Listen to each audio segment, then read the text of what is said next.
આપણે આપણી ગતિ 12 આંગળની કરવાની છે. લક્ષ્ય ધ્યાનમાં જ્યારે આપણે 12 આંગળની ગતિ છે, આ તો લીધા જ નથી. અહીંથી શરૂ કરીને 12 આંગળની ગતિ, એ 12 આંગળ પ્લસ નીચેની ચક્રોના 52 આંગળ, 52 12 આ 64 આંગળનો શ્વાસ સમાગમ વખતે ચાલે, બંનેનો, સ્ત્રીનો ને પુરુષનો. તો આ શ્વાસની હાનિ પણ થાય કે નહીં? એટલે આટલા શ્વાસની હાનિ પ્લસ આટલા બધા ગુણગણના બધા જ, એટલે 26 ગુણો, 25 ગુણોની હાનિ. આટલી હાનિ એક જ વખતના સ્ખલનમાં થાય છે. હવે એની ગણતરી હજી આગળ પરમગુરુ ગણાવ્યા જ જાય છે. જુઓ, હવે આમ નીચે આવે છે એને જ ઉપર લઈ જઈને તમારે આ જ તાકાતને તમે ત્યાં ઉપર લઈ જાઓ. હવે એ લઈ જવા માટે અત્યારે નિર્દેશ નથી કરી રહ્યા, ખાલી પહેલાં તમારી અંદર આ દોષ ભાવ ઉત્પન્ન કરી અને આનાથી તમે દૂર રહેવાનો પ્રયત્ન કરે છે કે ભાઈ આ ક્રિયાથી તમે દૂર રહો, કે જેથી તમારી અંદરનું સત્વ જળવાઈ રહે, જે સત્વને ઉપર જવા માટે ખૂબ બળની જરૂર છે. નીચે આવવા માટે ઉર્જાને કોઈ જરૂરને વાંધો નથી, ઉર્જાને ઉપર જવા માટે સૌથી વધારે તકલીફ પડે. તો એ ઉર્જા માટે જે બળની જરૂર છે એ બધા જ બળની જરૂર છે. એટલું હોય નહીં, કારણ કે આ ઉર્જા ક્યાં જાય છે? સીધી અક્કલ, આરત અને નૂરતા. આ નૂરતા સુધી જ આ બધામાં હાનિ પહોંચે છે. અંશના અંકુર જે કયા છે? અક્કલ, આરત અને સુરતા અત્યારના પહેલાંમાં, પછી ઐશ્વર્યતાને પેલી તો પાછળથી આવે, એ તો પછી આવશે. પહેલાં આ ત્રણમાં જ હાનિ થાય છે, તો પછી આગળના પહેલાંમાં ક્યાંથી જશો? એ અંકુરને પકડશો ત્યારે સમચેતનતા પકડશે અને ત્યારે જ કર્તાનો વિશેષ ભાસને પકડાશે. જો કદાચ ગુણ, પ્રાણ, પ્રકૃતિ, અંતઃકરણ, ઇન્દ્રિયો વગેરે દળરૂપ રકમોનો સંગ્રહ કરેલો હોય તો અંશની ઐશ્વર્યતા વધી જાય છે. એટલે અહીંયા વાત એ કરી કે તમે આનું સ્ખલન ના થવા દો, તમે આને વધારે ને વધારે ઉત્તમની ઉત્તમ ગતિથી સંગ્રહ કરીને ઉપરની ગતિ તરફ લઈ જાઓ તો તમારું બળ વધી જાય છે. चैनल को सब्सक्राइब करिए, बेल आइकन दबाइए, ये वीडियो ज्यादा से ज्यादा लोगों तक पहुंचाइए.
श्री महान तपस्वी रघुराम जी महाराज की जय, परमो सुखानंद जी महाराज की जय, श्री रविचंद्रदास जी महाराज की जय, कैवल धाम की जय. ग्रंथ वांचन प्रारंभ समय का कैवल साहे. कैवल्यं देव्यदृक्साक्षी आदिकर्तारं कृपानिधे प्रणतक्लेशनाशाय अनंताय नमो नमः.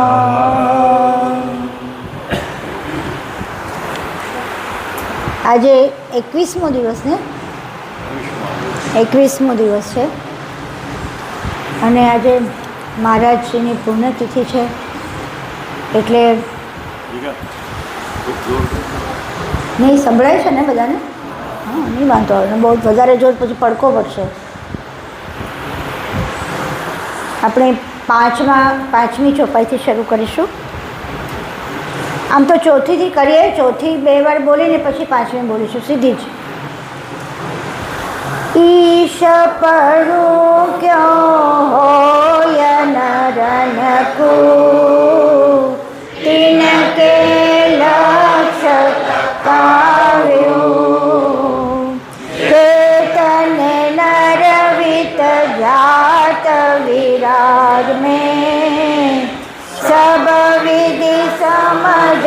લખાવું ઈશપણું ક્યો હોય નરનકુ તિનકે લક્ષ્ય લખાવું જે તને નરવિત રાય વિરજ મેં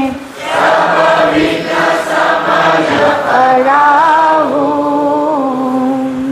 બિંદુ બિંદુ में पुरुष पुरुष के शाजम सकल सबेही अंत शरण इंद्रिय गुण सहितमा पंच तत्व तन जेही बिंदु बिंदु में पुरुष पुरुष में शाजम सकल सबेही अंत करण इंद्रिय गुण सहितमा पंच तत्व तन जेही। હવે વીર્યની કિંમત સમજાવી રહ્યા છે પરમગુરુ। મનુષ્યના શરીરમાંથી જતા વીર્યરૂપ વિત્તનો સર્વ પ્રકારે સમજ પડે એવો લક્ષ્ય લખાવું છું। આ લક્ષ્ય લખાવી રહ્યા છે। લક્ષ્ય લખાવવું એટલે એ લક્ષ્યને પહોંચવાનું છે, એ આપણી અંદર હોવું જોઈએ। લક્ષ્ય એટલે જ્યાં પહોંચવાનું જે બિંદુ છે તે લક્ષ્ય કહેવાય। આપણે આ બિંદુ સુધી પહોંચવાનું છે। લક્ષ્ય કરે લક્ષ્ય તમારે સિદ્ધ જ કરવું રહે। લક્ષ્ય તમારે આમનામ જતો ના કરાય। એટલે પરમગુરુ જ્યારે લક્ષ્ય લખાવે ત્યારે આપણા જીવનમાં એ અનુસરાવવું જોઈએ। અહીંયા કહી રહ્યા છે જે કારણ જેનાથી ઐશ્વર્ય નષ્ટ થયેલું છે તેનું કારણ એટલે તમારું ઐશ્વર્ય વિત્ત ના જવાથી નષ્ટ થાય છે, અને જેનાથી થયું છે એનું કારણ બતાવો છો કેમ નષ્ટ થાય છે। એટલે જો આપણને આની કિંમત સમજાય તો આપણે એને વધારો કરવાનો કે એને સાચવી રાખવાનું મન થાય। એટલે પરમગુરુ આ સમજાવી રહ્યા છે। બિંદુ મનુષ્યના દરેકે દરેક બિંદુમાં એક એક પુરુષ ઊભો થાય તેટલી રકમો છે। દરેક બિંદુમાં એક પુરુષ થાય। એક પુરુષની અંદર કેટલું હોય એટલે એની આખી ગણતરી કરાવી કે એક એક દરેક બિંદુમાં અનેક બિંદુ એક વખતના સ્ખલનમાં જાય છે, અનેકો બિંદુ જાય છે। હવે એક એક બિંદુમાં જો આટલું થતું હોય તો શું થાય ગણો। હવે જો અહીંયા રકમ ગણાવે છે 4 અંતઃકરણ એના 4, પછી 10 ઇન્દ્રિયો એટલે 10, 10 ને 4 14, 3 ગુણ એટલે 17, પછી 3 ગણ એટલે 20, 20 અને એટલે અને 5 તત્વો પૃથ્વી જલ અગ્નિ વાયુ આકાશ, આ 5 તત્વો એટલે કેટલા થયા 25। આ 25 અને વત્તા 1 અંશની રકમ, એક પુરુષ થાય એટલે એક અંશ આવે વચ્ચે, એટલે એ અંશને ભેગું ગણવાનું। એટલે આ 26 રકમો આ બિંદુમાં જાય છે। જો આવી જાય અંશ તો આ 26 ગણાય, નહીં તો આ 25 જાય। એટલે હવે આ 25 રકમો એક બિંદુમાં જાય છે અને એવા અનેક બિંદુ એક સ્ખલનમાં જાય છે। હવે આ જો તમે આની વિચાર કરો કે આટલી બધી આટલું અંશનું જે એક અંશની અંદર જે તાકાત હોય એ તાકાત કેટલી તાકાત આમાં જતી હોય વિચારો તમે।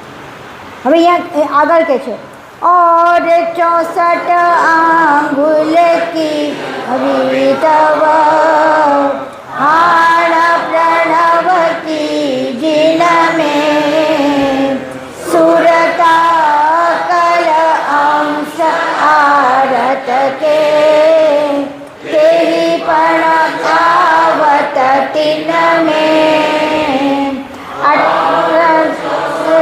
आंगुल की अवितव हाण प्रणव की जिन में सुरता अकल अंश आरत के तेहि पण जावत तिन में।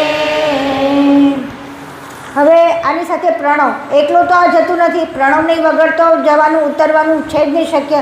હવે આ પ્રણવ કેટલા આંગળનો જાય આપણે જુઓ। આપણે આપણી ગતિ 12 આંગળની કરવાની છે।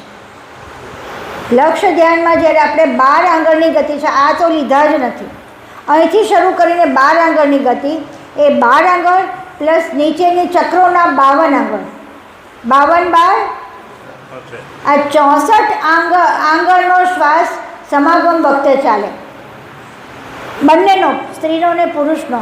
તો આ શ્વાસની હાનિ પણ થાય કે નહીં?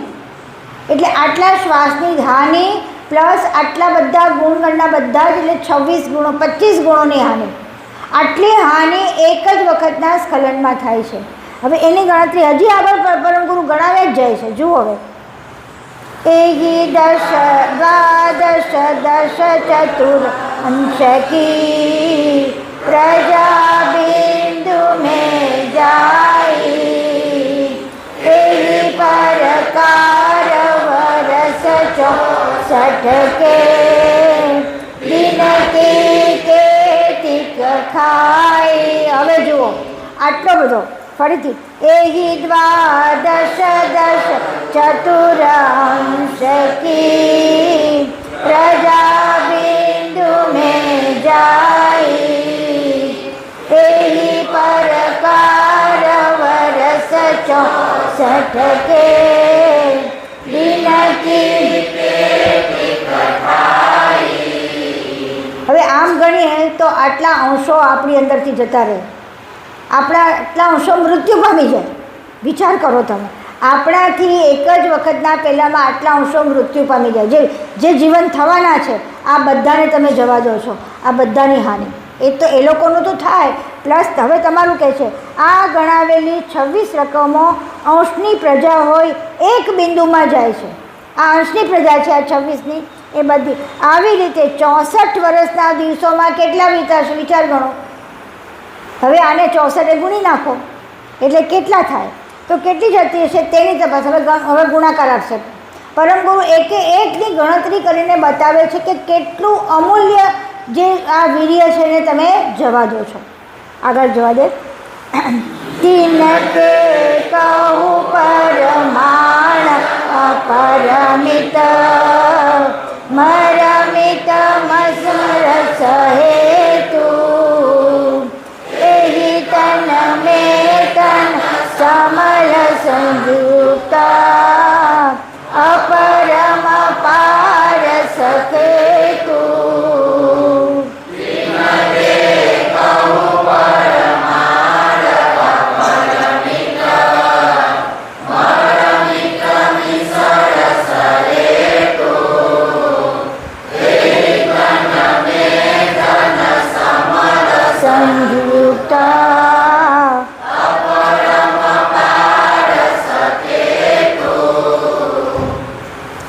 શરીરરૂપ ખેતરની રચના આવી રીતે ગોઠવાયેલી છે. આ ખેતર છે એમાંથી પાક ઉત્પન્ન થાય છે. હવે શું કહે છે એ તે વિષયનો પ્રમાણસર પરિપૂર્ણ મિશ્રિત ભાવોના મર્મવાળો હેતુ. અહીંયા વિષયનો પ્રમાણસર મિશ્રિત ભાવ એટલે શું કે આ બધા 26 તત્વો મળીને જો એક અંશની અંદર આખું પૌરુષત્વ ઊભું કરતો હોય, એનો તમે વ્યય કરી રહ્યા છો, એનો તમારી અંદર જે ભાવ ઉત્પન્ન થાય એ ભાવ તમારી અંદર એક દોષ ઊભો કરે છે. આ સમજો કે તમે આટલી બધી વસ્તુનો દોષ ઊભો કરીને તમે આ ક્રિયા કરી રહ્યા છો. તો કે છે આ શરીરમાં તત્વો સાથે મળીને સંયુક્ત રૂપે રહેલો છે, એમાં દોષ ભળી જાય છે અને તે વિષય પાર પામી શકાય. આનો દોષ આની તમને ખબર નહીં પડે કે આ તમે શું કરી રહ્યા છો. કારણ કે આ એક એવી જાતની, જો આમ ગણો તો આપણે કોઈને મારી નાખીએ તો આપણને કેટલું પાપ લાગે, એટલું વિચાર કરો.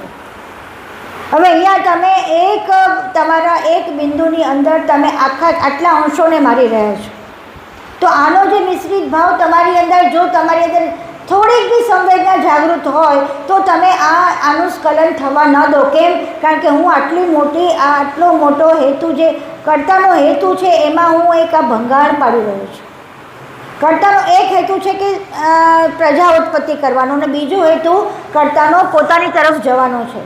અહીંયા કર્તા બે રીતે વાત કરજો. આ વસ્તુની વાત કરીને કર્તા એમ કહે છે કે તમે આનો ઉપયોગ કામ પૂરતો કરીને પછી તમે એને મારી તરફ લાવો. આમ નીચે આવે છે એને જ ઉપર લઈ જઈને તમારે આ જ તાકાતને તમે ત્યાં ઉપર લઈ જાઓ. હવે એ લઈ જવા માટે અત્યારે નિર્દેશ નથી કરી રહ્યા, ખાલી પહેલાં તમારી અંદર આ દોષ ભાવ ઉત્પન્ન કરી અને આનાથી તમે દૂર રહેવાનો પ્રયત્ન કરે છે કે ભાઈ આ ક્રિયાથી તમે દૂર રહો, કે જેથી તમારી અંદરનું સત્વ જળવાઈ રહે, જે સત્વને ઉપર જવા માટે ખૂબ બળની જરૂર છે.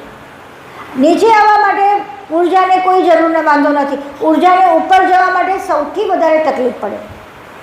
તો એ ઉર્જા માટે જે બળની જરૂર છે એ બધા જ બળની જરૂર છે, એકલું હોય નહીં. કારણ કે આ ઉર્જા ક્યાં જાય છે? સિદ્ધિ, અક્કલ, આરત અને નૂરતા. આ નૂરતા સુધી આ બધામાં હાનિ પહોંચે છે. અંશના અંકુર જે કયા છે? અક્કલ, આરત અને સુરતા અત્યારના પહેલાંમાં, પછી ઐશ્વર્યતાને પેલી તો પાછળથી આવે, એ તો પછી આવશે. પહેલાં આ ત્રણમાં જ હાનિ થાય છે, તો પછી આગળના પહેલાંમાં ક્યાંથી જશો? એ અંકુરને પકડશો ત્યારે સમચૈતનતા પકડશે અને ત્યારે જ કર્તાનો વિશેષ ભાસને પકડાશે.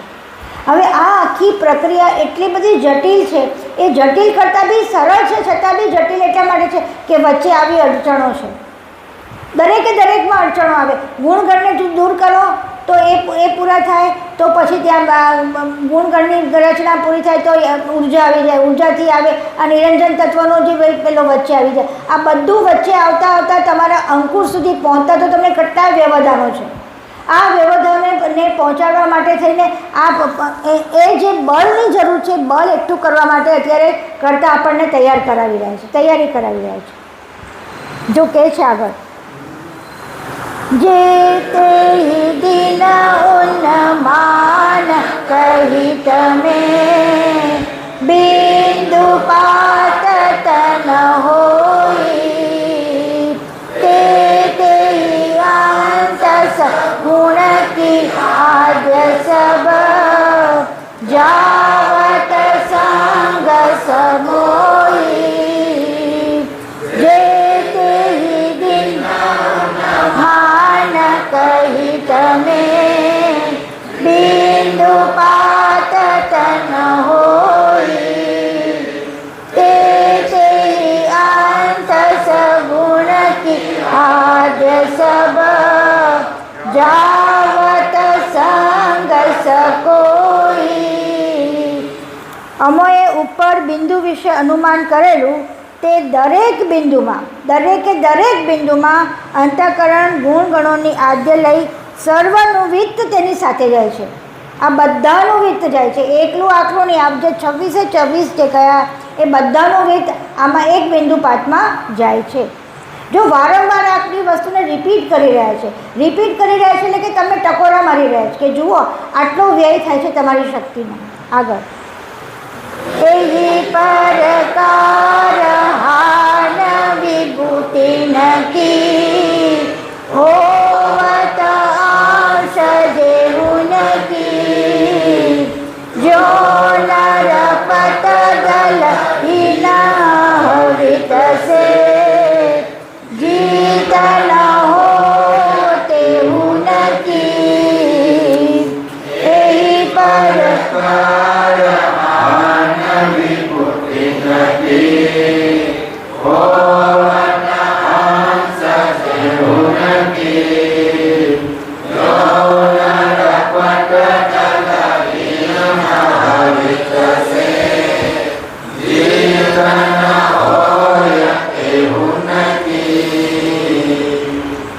અહીંયા અંશને રાજા તરીકે બતાવી રહ્યા છે કે જેમ કે રાજા હોય એ જ્યારે એના લશ્કર સાથે એ જીતવા જતો હોય કોઈ યુદ્ધમાં, અને એ યુદ્ધમાં એના લશ્કર ના હોય તો શું થાય? લશ્કર ના હોય તો એને એનો તત્વનો જે આ જે અંશનો સત્વરૂપ જે સાજ છે આખો, આ બધા કેટલા 26 વસ્તુનો એ બધો રકમો વગરનો થઈ જવાને લીધે 14 લોકરૂપ જગતની સાથે જીત મેળવી શકતો નથી, કારણ કે એને બધાથી પાર જવાનું છે.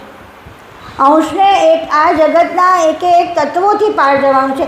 એ 14 લોકથી રાજાને પણ જો જીતવાનું હોય તો લશ્કર જ ના હોય તો શું થાય? એટલે લશ્કરનું બળ ના હોય તો શું થાય? તો મૃતપ્રાય લશ્કર હોય તો પણ શું થાય? એટલે અહીંયા આગળ તમારી અંદર જેટલું વિત્ત ઓછું એટલું તમારા આ બધા સાજ છે તમારા આ કયા 26-25 સાજો એ બધા જ બળ વગરના થઈ જાય, એ બધાનો વ્યય થતો જાય તો તમારી અંદર શક્તિ કઈ રહે કે તમે જીતી શકો. હવે આ આખો દાખલો અહીંયા સમજાવી રહ્યા છે આ 11મી ચોપાઈથી. તે સે અંશ રાજદલ ઉર્મિત હિરણ ગર્ભવતતાઈ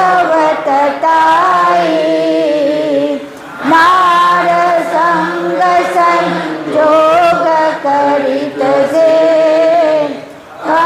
કનકસીન ભગ જાઈ તે સે અંશ અજદલ ઉર્મિત હિરણ્ય ગર્ભવતતાઈ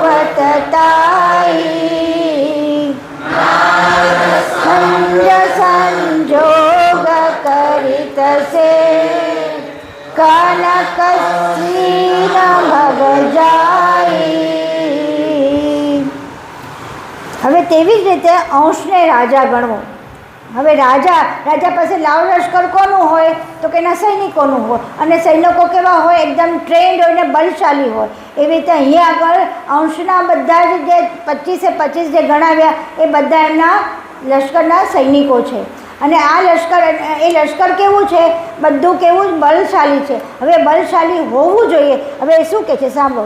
તેના સ્વરૂપની ઉર્મિરૂપી વૃત્તિ પ્રણવ ઉપર ભાવ ભરેલી પડી, જેથી પ્રણવ શરીરરૂપ હોય હિરણ્ય ગર્ભ ગતિનો થયો.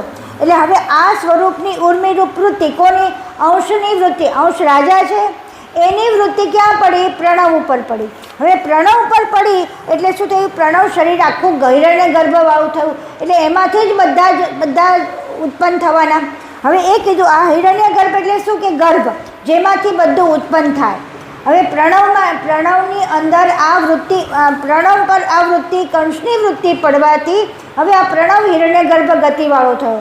હવે શું થયું? એને કારણે કોણ જીવિત થયા? અંતઃકરણ, ગુણ, ઇન્દ્રિયો, તત્વો એકબીજાથી અરસપરસના સ્પર્શે કરીને પ્રણવનું વિત્ત લઈને સજીવન જીવન ભોગવે છે. અંશની વૃત્તિ કોના ઉપર? પ્રણવ ઉપર. પ્રણવની ગતિ કેવી થઈ ગઈ? હિરણ્ય ગર્ભ ગતિવાળી થઈ. અને એની ગતિ અંતઃકરણથી ગુણથી ઇન્દ્રિયો અને બધી તત્વો એકબીજાના સ્પર્શથી આ બધાને જીવન મળ્યું છે. એથી જે તે તત્વો બિંદુમાં જ, હવે આ જ તત્વો બિંદુમાં જાય છે. જે તત્વોથી આખું જીવન છે આ તત્વ બિંદુમાં જાય છે. બિંદુમાં જતા હોવાથી તત્વો સહ પ્રણવનું વિત્ત ઓછું થઈ જાય. પ્રણવ પણ અહીંયા જાય છે, 64 આગળનું સ્મરણ જાય છે પ્રણવ. આપણને તો એટલા માટે પરમગુરુ પ્રણવને સાચવવાનું એટલું બધું કહે છે કે તમે નામ જપ કરો કે જેટલું બોલો એટલું તમારા પ્રણવની હાનિ થાય. એટલે જેટલું મૌન સેવાય એટલી પ્રણવની હાનિ ઓછી, જેટલા દીર્ઘ શ્વાસ લો એટલી પ્રણવની હાનિ ઓછી, જેટલી તમારી અંદરની મૌન એટલા તમારી બોલવામાંથી જે ઉર્જાનો જાય એમાં જે પ્રણવ જાય એની હાનિ ઓછી. આટલું બધું સાચવવાનું કે ત્યારે અહીંયા તો કેટલું બધું જતું રહે એક સાથે. એટલે આ તો શું થાય? ખાડે ડૂચા અને દરવાજા મોકળા.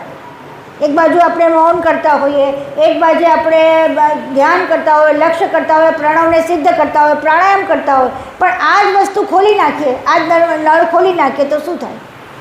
તો બધું જ જતું રહે ને. એટલે એમ કહે છે વિત્ત ઓછું થઈ જાય છે. આમ વિત્ત ઓછું થતાં પ્રણવ તથા તત્વોમાં નિર્માલ્યતા આવે છે. આ 11મી ચોપાઈ વારંવાર વાંચજો. આ એ કારણે અંશ દળહીન થવાથી કંઈ પણ કરી શકતો નથી. આવું ઉત્તમ પ્રકારે જીવન ચલાવનાર પરમ તત્વરૂપ જે વીર્ય તેમજ તે 14 લોકાધિપતિને ઓળખવામાં મદદગાર સાધન તે રૂપી જે કણ, એમાં રહ્યો કણ જેની અંદર જે અંકુરની ગતિ પડેલી છે, કોણ? આ અક્કલ, આરત અને સુરતા, એ બધા તે કસીને સાધ્ય નહીં કરી રાખનારા અલ્પ સુખની મનોવાંછના પૂરી કરનાર વિષય ભોગમાં પૂરું કરે. આજે પરમ સુખ મળવાનું છે, પરમ મુક્તિરૂપ સુખ મળવાનું છે. એ સુખને મૂકીને એક નાના ભોગ પાછળ આવી અલ્પ સુખની મનોવાંછના પૂરી કરવા માટે તમે આટલું બધું ગુમાવી રહ્યા છો. આવું પરમ ગુરુ કહી રહ્યા છે. એટલે સાવચેતીપૂર્વક આ ક્રિયા કરવાની વાત છે કે તમારો 64 આંગળનો પ્રણવ, એની સાથે અંતઃકરણ, ઇન્દ્રિયો, આ બધાના બળની હાનિ થાય છે. જો કદપી દલ સંચિત હોય તો ઈશતા સુનો કોટિક સિંહ સંગજી કેહુત તિન કુકુન જીતે હું. જો કદપી દલ સંચિત હોય તો ઈશ્વતા સુનો જીને હું. કોટિક સિંહ સંગ જીન કેહુત તિન કુકોન જીતે હું.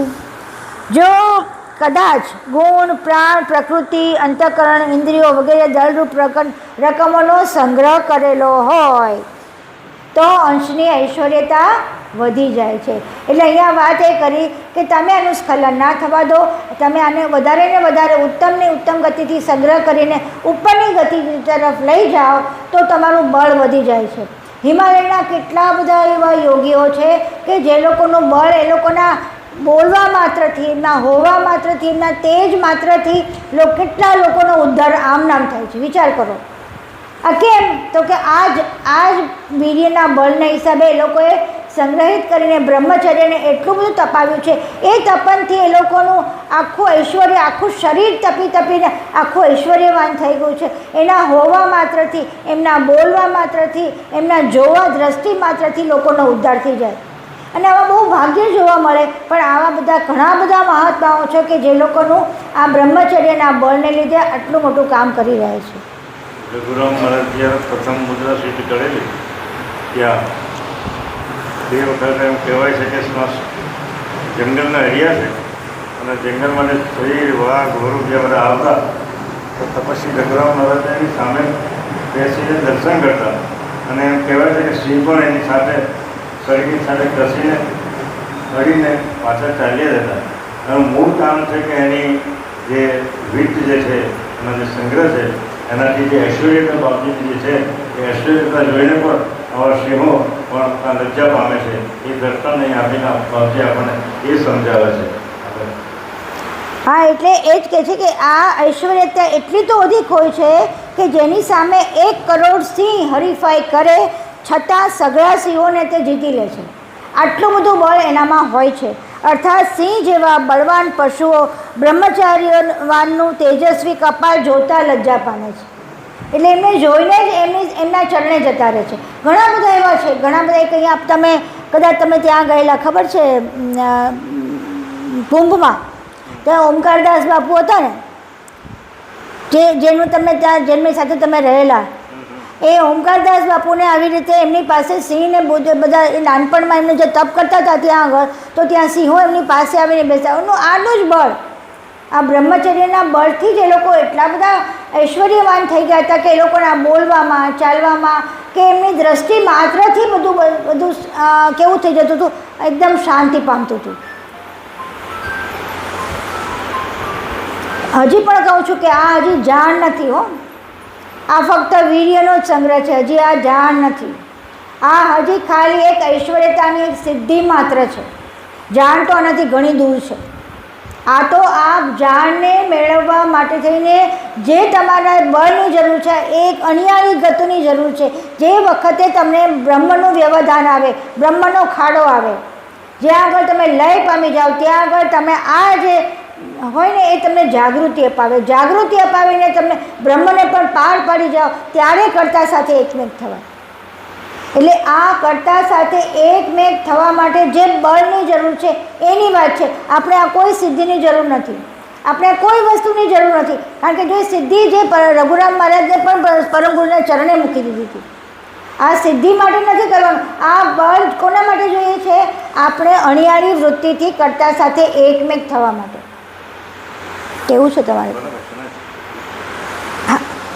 अब तिनकी गणति गणवावत श्रोता सुनो सकल ही एक पक्ष गणित हो दे केतिक होय अकल ही अब तिनकी गणति गणवावत श्रोता सुनो सकल ही एक पक्ष गणित होते केतिक होय अकल ही।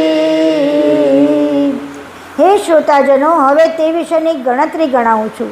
તે એ છે કે એક સ્ત્રી પક્ષ સાચવી લેવામાં આવે, આ પક્ષને જ એટલો સાચવી લેવામાં આવે તો મતિ ગતિરૂપ અક્કલમાં અગણિત વધારો થઈ જાય છે. કારણ કે જે હવે સાંભળો, અહીંયા આ અક્કલમાં વધારો છે એટલે અહીંયા તમારી બુદ્ધિ, આ બુદ્ધિ એવી સતત થાય, એવી સતત થાય, એવી સૂક્ષ્મતા, એવી ધારદાર થાય કે સિદ્ધિ પોતે બંધ થઈને અક્કલમાં પરિણમિત થઈ જાય. આ બુદ્ધિ જે આપણી અંદર અત્યારે ચાલે છે, આ બુદ્ધિ એટલી સૂક્ષ્મ થાય, એટલી તેજધાર થાય કે જેથી એ બુદ્ધિ અક્કલમાં પરિણમિત થઈ જાય અને આ અક્કલ એટલી બધી તીવ્ર બની જાય કે પરમ ગુરુના એકે એક જાણને સીધી પકડી લે. કોઈ પ્રયત્ન વગર સીધી જાણ પકડાઈ જાય, કારણ કે ત્યાં કોઈ જાતની વચ્ચે વ્યવધાન નથી. અહીંયા તો ગુણગણને બધાનું એટલી બધી બળની જરૂરિયાત છે, એ બળ પહોંચી શકતું નથી, વેરાઈ જાય છે. આજુબાજુ બધી વૃત્તિઓમાં વેરાઈ જાય છે. અહીંયા જે વૃત્તિને એક કરીને જે લઈ જવાની છે ને, એ વૃત્તિ ત્યાં એક નથી છે, કારણ કે બળ જ નથી. એ બળ જ ત્યાં હાનિ પામી ગયું છે. એટલા માટે એક તો પહેલાં વૃત્તિઓને તમારે આડીઓ લઈને જવા દેવાની, એટલે એ બળ પણ ત્યાં ઘટી જાય. કારણ કે તમારી વૃત્તિ સ્ત્રીના સંગમાં, એના માટે થઈને એનું બધું કેટલી ખુશ કરવાની કામ થાય, કેટલા બધા તમે બહિર્મુખ થઈ જાઓ. એ બહિર્મુખ થઈ જાઓ તો તમારી અંતર્મુખતા તો ઓટોમેટિક ઓછી થવાની છે. અંતર્મુખતા ઓછી થાય તો અંતર્મુખતામાં પણ જે એક અણિયાળી ગતિથી જવાનું છે, એ અણિયાળી ગતિ પણ ના જાય, કારણ કે ત્યાં બળ નથી. એના જવા માટે ખૂબ બળની જરૂર છે અને એ બળ તમારું અહીંયા વેરાઈ ગયું છે. એટલે કીધું કે અક્કલમાં અગણિત ઘણો વધારો થતો હોય, જેને કોઈ જીતી શકવા સમર્થ નથી. એટલે ત્યાં આગળ, એટલે પરમ ગુરુ સાથે જે કોઈ સામે આવતું ને કરવા માટે, બીજા બધા પક્ષવાદીઓ, સાંપ્રદાય, તેમાં પરમ ગુરુ બધાને જવાબ આપીને બધાને દૂર કરતા હતા. જ્યારે અહીંયા તો આપણે કોઈ પક્ષવાળું સામે આવી જાય ને એટલે આપણે સામે જવાબ નથી, ગગે ફેફે થઈ જાય. કેમ? કે તમે એને કન્વિન્સ કરવા માટેનું બળ તમારી પાસે રહ્યું જ નથી. તમે જુદી જુદી જે પ્રક્રિયા દ્વારા, જે પ્રક્રિયા પરમ ગુરુ પોતે ચલાવી રહ્યા છે, એ પ્રક્રિયા સામા પક્ષને સમજાવવા માટે તમારી પાસે જ બળ નથી, તમારી પાસે જ અંદરની ક્લેરિટી નથી. તો આ બધી જ વસ્તુ તમને ક્યારેય સામા પક્ષને તમે બતાવી નહીં શકો, તમે જણાવી નહીં શકો કે પરમ ગુરુની આટલી જાણ આટલી ઉત્તમ છે કે જે તમે આપણે શું કરી દઈએ, એવોઇડ કરી કે જાઓ એ લોકો જોડે ક્યાં માથાકૂટ કરીએ. પણ આપણી અંદરનું બળ હોય તો તમે બધા જ હરીફોને, બધા આ હરીફો એટલે કેવા હરીફો, આ આપણે પેલા કોમ્પિટિટર નથી, આ હરીફો કેવા છે, મૂળ સિદ્ધાંતને તોડનારા હરીફો છે. આ બધા હરીફોને તમે સાચું જણાવવા માટે થઈને તમારી પાસે એવી આર્ગ્યુમેન્ટ ના હોય કે એવી શક્તિ ના હોય કે જે પેલી વ્યક્તિ ત્યાં સામે બોલતી બંધ થઈ જાય. કેમ? કારણ કે એમાં બળ નથી. તમે તમારો પક્ષને સાચો ઠેરવવા માટે થઈને જે તે આર્ગ્યુમેન્ટ કરો, એમાં તમારી પોતાનો સ્વાર્થ છે. જ્યારે અહીંયા આગળ સ્વાર્થ નથી, તમે સત્યને કહી રહ્યા છો અને સત્ય માટેનું બળ છે ને એ અહીંથી જ આવે. સત્ય કહેવાનું બળ જ્યારે હંમેશા આવે ને તો આ જ વિત્ત લાવી શકે, બીજું કોઈ બળ વિત્ત ના લાવી શકે અને એમાં તમને કોઈ હરાવી પણ ના શકે. એટલે પરમ ગુરુને કોઈ બધા જ જગ્યાએ, બધા અગાધ ગતિમાં જે જગ્યાએ ગયા છે, બધા જે સામા પક્ષવાળા હતા બધાને એમણે કન્વિન્સ કરીને એમના શરણે લાવ્યા છે. કેમ? તો કે આ બળથી. આગળ છેલ્લી ચોપાઈ, 64 વર્ષ પુરુષ કે દિન હિત ખટનવા હજારું और पंचमे उबे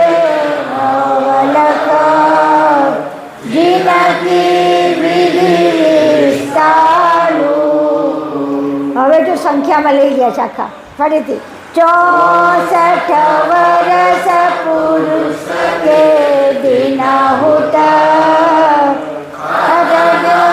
अष्ट हजारू और पंच से उबे नवलक जिनकी विधि विस्तारू 64 વર્ષના દિવસો ગણ્યા જુઓ અંશની પ્રજાના વિત્તના અંશો કેટલા જાય છે 18,23,500 આખે 18,23,500 બિંદુમાં જાય છે આટલા બધા જાય અંશો વિચાર કરો તેની પૃથક પૃથક ગણતરી નીચે ગણીને બતાવું છું હવે આ ગણતરી આપણે કાલે જોઈશું બધાની ગણતરી લેશે એક બધા 4 અંતઃકરણોની લેશે બધાની જુદી જુદી ગણતરી લેશે અને આવી રીતે આટલું બધું સત્વ જતું રહે તો એને સાચવી રાખવું જોઈએ કે એને જવા દેવું જોઈએ આટલો વિચાર આપણે કરવાનો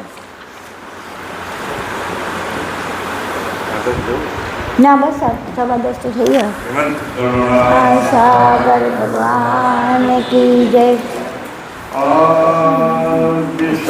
સ્વરાજ કરુણેશ કૈવલ કી જય જય જય જય परमहंस सुखानंद जी महाराज की जय विष्णुदास जी महाराज की शांतिदास जी महाराज की सिद्धदास जी महाराज की श्री अविचलदास जी महाराज की सर्व संतन की सर्व देवन की दैवर धाम की दुर्गाधिशास्त्री की आयम पंथ की ज्ञान संप्रदाय की भारत की पंचम सुतम वेद की जगासान की जगवचन सुनोदि समय का सत कैवल साहेब